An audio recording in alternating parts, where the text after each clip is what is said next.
आज बात करूंगा मेरे आइडियल राजपूतों की आन बान शान के प्रतीक वीर शिरोमणि महाराणा प्रताप द ग्रेट की। कौन थे महाराणा प्रताप?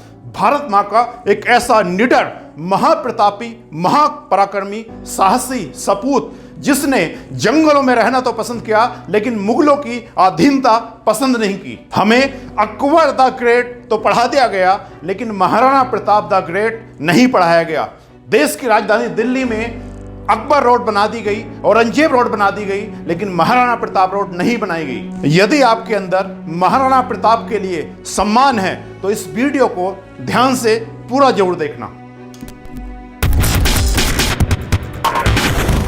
आइए जन्म से शुरू करते हैं। महाराणा प्रताप का जन्म 9 मई 1540 को कुंभलगढ़ दुर्ग में हुआ था। इनके पिता थे महाराजा उदय सिंह और माता थी जयवंती बाई, और ये उन्हीं राणा सांगा के वंशज थे जिनके एक आंख, एक हाथ और एक पैर कट जाने के बाद भी और 80 घाव लग जाने के बाद भी मुगलों के खिलाफ अपने स्वाभिमान के लिए लड़ते रहे। महाराणा प्रताप के वंश में एक से बढ़कर एक वीर योद्धाओं ने जन्म लिया था, लेकिन महाराणा की उपाधि केवल राणा प्रताप को ही मिली थी। जब महाराणा प्रताप ने मेवाड़ की गद्दी संभाली तो उस समय राजपूत समाज एक चुनौतीपूर्ण दौर से गुजर रहा था, क्योंकि उस समय दिल्ली में अकबर पूरे भारत को इस्लामिक परचम के नीचे लाना चाहता था और सारे राज्यों को अपना गुलाम बनाना चाहता था। इसके लिए उसने नीति, अनीति और कूटनीति सबका प्रयोग किया।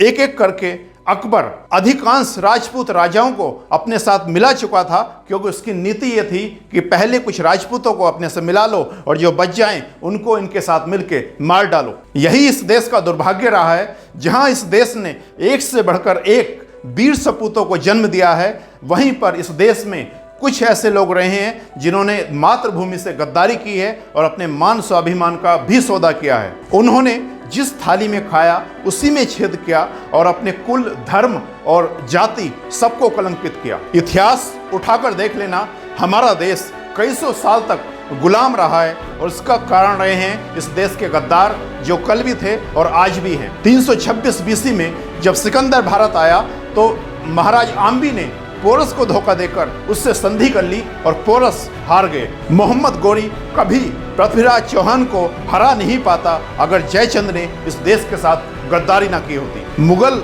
भी कभी इस देश को गुलाम नहीं बना पाते अगर इस देश के गद्दारों ने गद्दारी ना की होती।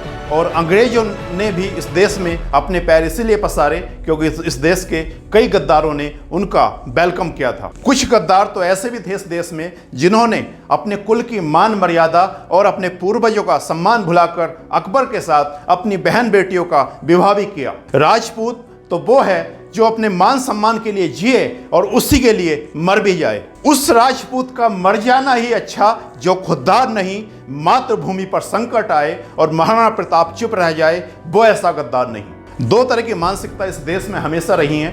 एक थी महाराणा प्रताप की मानसिकता, देशभक्ति की, स्वाभिमान की और मातृभूमि के लिए मर मिटने की, और दूसरी मानसिकता थी देश के गद्दारों की, कायरता की, गुलामी की।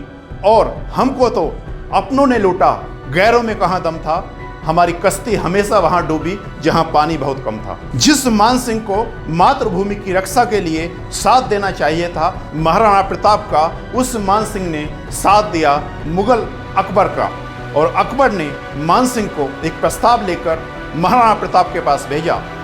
उसने कहा कि महाराणा प्रताप, या तो तुम बाकी राजाओं की तरह हमारी अधीनता स्वीकार कर लो, नहीं तो मेवाड़ पर हमला कर दिया जाएगा। लेकिन महाराणा प्रताप तो महाराणा प्रताप ही थे। स्वाभिमान और आत्मसम्मान तो उनका जीवन था। वो अपने पूर्वजों के मान सम्मान के लिए अटल थे। महाराणा प्रताप ने उस प्रस्ताव को ठुकरा दिया। इसी वजह से अकबर की आंखों में हमेशा महाराणा प्रताप शोभा करते थे। इसके बाद अकबर ने अपनी सेना को मेवाड़ पर हमला करने का हुक्म दे दिया। उसकी मुगली सेना के साथ भारत के कुछ गद्दारों की सेना भी थी।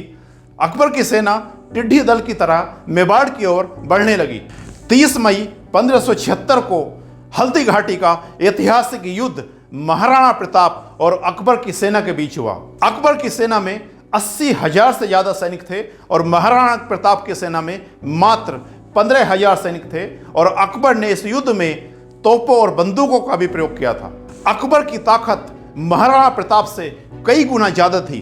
महाराणा प्रताप ने अपनी सेना से कहा कि हमारा हर एक सैनिक अकबर के 5-5 सैनिकों को मारेगा। फिर शुरू हुआ इस देश के महान सपूतों और राजपूतों रणबांकुरों का युद्ध। महाराणा प्रताप की हाइट थी 7.5 फुट, उनके भाले का वजन था 80 किलो और उनकी कवच का वजन था लगभग 70 किलो और 2 तलवारें और ढाल ये सब मिला के लगभग 200 किलो से ज़्यादा वजन लेके महाराणा प्रताप हर दिन सुबह से और शाम तक युद्ध किया करते थे। महाराणा प्रताप जो कि शरीर से बहुत ही शक्तिशाली थे। बहलोर खान जो कि अकबर का बहुत चहेता था, जिसकी हाइट थी 7 फुट 8 इंच, लेकिन वो बहुत ही खूंखार दरिंदा था। अगर 2 दिन का बच्चा भी उसे मिल जाए और वो दुश्मन का है तो वो उसे जिंदा नहीं छोड़ता था। अकबर महाराणा प्रताप से इतना डरता था कि युद्ध में स्वयं नहीं आया और बहलोर खान को भेजा। बहलोर खान महाराणा प्रताप को नहीं जानता था कि उनके सामने अगर 10 बहलोर खान भी आ जाएं तो कुछ नहीं बिगाड़ पाएंगे। और बहलोर खान जाके सीधा महाराणा प्रताप से भिड़ गया। महाराणा प्रताप की तलवार के एक ही बार से उसको महाराणा प्रताप ने घोड़े सहित 2 हिस्सों में काट डाला। हल्दी घाटी जिसकी मिट्टी हल्दी के रंग की थी, देखते ही देखते खून की बौछारों से लाल होती चली गई। महाराणा प्रताप ने अपने भाले से इतिहास रच दिया। महाराणा प्रताप को देखकर अकबर की सेना में हाहाकार मच गया, क्योंकि महाराणा प्रताप जिस ओर भी निकल जाते थे लाशों के अंबार लग जाते थे। इससे पहले मुगलों ने केवल महाराणा प्रताप का नाम सुना था। उनके इस रौद्र रूप को देखकर मुगलों को लगा कि महाराणा प्रताप आज अकेले ही शायद मुगलों की पूरी सेना को समाप्त कर देंगे। और ये देखकर धीरे धीरे मुगलों की सेना अरावली की पहाड़ियों की ओर जान बचाकर भागने लगी। अकबर की सेना बड़ी थी, लेकिन महाराणा प्रताप का सीना बड़ा था।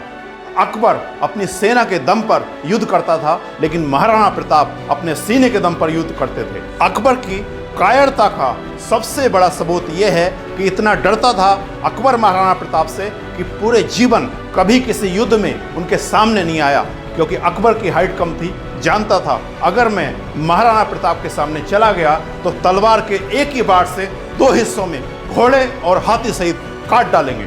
हल्दी घाटी की भयंकर पराजय ने अकबर के दांत खट्टे कर दिए। अकबर सालों साल तक अपनी पूरी ताकत झोंक कर भी और कुछ भारतीय गद्दारों को अपने साथ मिलाकर भी ना तो कभी पूरे जीवन महाराणा प्रताप को झुका पाया और ना ही कभी हरा पाया। अब्राहम लिंकन जब भारत आए तो उनकी माँ ने उनसे कहा था, बेटा जब तू भारत से वापसी लौटेगा तो मेवाड़ से मेरे लिए थोड़ी सी मिट्टी ले आना, ताकि मैं उसको अपने माथे से लगा पाऊं, जिसने महाराणा प्रताप जैसे सपूत को जन्म दिया। महाराणा प्रताप का घोड़ा चेतक भी एक बहुत ही वफादार और एक महान घोड़ा था, जिसको महाराणा प्रताप अपने पुत्र की तरह मानते थे।